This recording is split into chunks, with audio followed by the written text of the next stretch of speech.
Tell us your name and tell us about your project. So my name is Robert Milliken. I was born on March 22nd, 1868, and right now we're calling this experiment the drop experiment. What were you guys trying to do or find?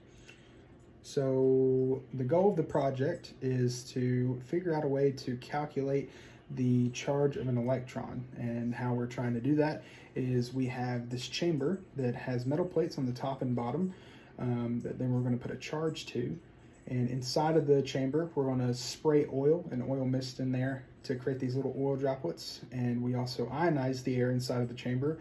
And the goal is to basically get those oil droplets at an equilibrium inside of the chamber. And then once we do that, we can then calculate the electrons, the charge of them inside of the chamber. Where did the project or experiment occur? So the project is currently being held at Chicago University at the Ryerson Physical Laboratory, and the year is currently 1909.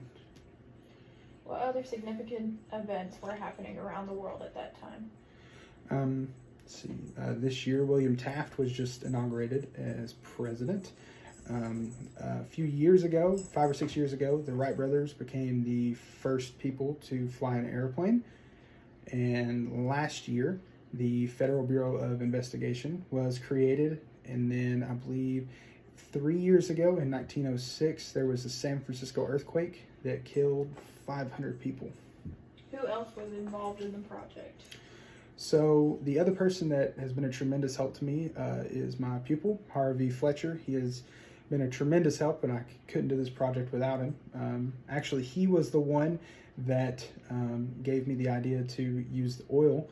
At first I was using water and was having a lot of trouble trying to get the water droplets in the chamber to work for me. So he suggested using oil, which so far has been a success. What was your role in the project? So I am the lead physicist in this project along with my pupil, Harvey Fletcher, which I just mentioned. What impact did your project have on the physics community? I feel that this project had a huge impact, as now we can calculate the charge of electrons.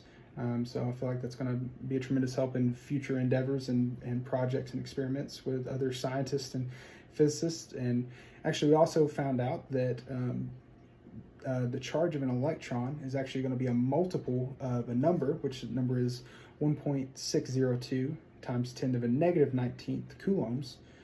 So yeah, that's what we found, and I think that's going to be a big help. What inspired you to become a physicist?